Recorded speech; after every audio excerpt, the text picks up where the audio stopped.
గరికపాటి గారికి క్షమాపణ చెప్పమని చాలా మంది అడుగుతున్నారు. మన గురువులు మనకి సంస్కృతం నేర్పేటటువంటి గురువులు నోటికి వచ్చినట్టు తిడతాంటూ ఇదేంటైతే అరే నీ అబ్బా మనం తప్పు చేయలేదండి, మన ఎవడో అన్నాడు ఎందుకు పడాలి? వాడి పాపాన్ని వాడు పోతాడు, కుదరదు. మన పాపాన్ని వాడు పోయేలా చేయాలి. ఎందుకంటాడు?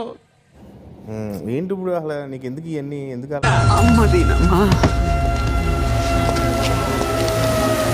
గరికపాటి గారిని తిట్టాను, 2021లో తిట్టాను, 2022లో తిట్టాను, 2027లో తిట్టాను. ఈ చారీ నువ్వు కొంచెం నోటితోలు తగ్గించాలరా. మీరు కూడా ముతక మాటలు తగ్గించాలి.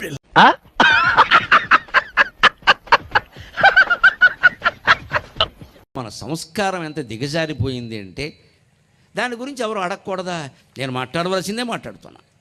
ఫీలింగ్ అందువల్ల మొడ్డ ఎవని లెక్క చెయ్యాలి తెంగర పూక బాగా ఇప్పటిది కాదు, చాలా పాతది. 55 ఏళ్ళ వాళ్ళు మేమే ఆగలేము. నువ్వు అపార్థం చేసుకుంటున్నావు అబ్బాయి. నేను ఆ పద్ధతిలో నేను అనలేదు, ఆ పని నేను చేయలేదు. నేను ఏదో అంటే దానికి నువ్వు ఏదో అనుకొని సాక్షాత్తు గుళ్ళోనే కుళ్ళబోస్తారా?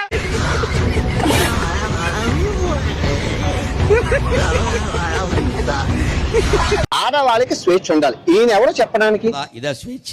మగాడు తిరిగితే మేము తిరగకూడదా? పోనీ సరైన బట్టలు కట్టుకున్నాడా? మీరు అంత సమానం. దేంట్లో చెడిపోవడంలో, బాగుపడంలో కాదు.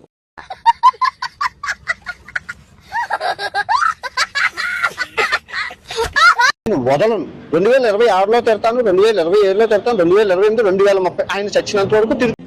ఎందుకట్లా రూడ్ గా మాట్లాడుతున్నావు మార్కస్ నాతోని? కొంచెం జెంటిల్ గా మాట్లాడొచ్చు కదా. ఆయన తిడుతున్నావు, అసలు నువ్వే ఉడ్రా. అసలు ముందు ఇండియా రాను నువ్వు, నీకు ఉంటదే. అంటే ఏం చేస్తావరా? చంపుతావా? నరుకుతావా? ఏం చేస్తావరా? చాలా చాలా తప్పు గరికపాటి గారు చెప్పింది. ఆయన ఈయనెవరు చెప్పడానికి? ఆడవాళ్ళకి నచ్చినట్లు ఆడవాళ్ళు బతకాలి. మా బావ నా గురించి ఎంత ఫీల్ అవుతున్నాడు? ఈ కళ నిజం అయితే ఎంత బాగుండు.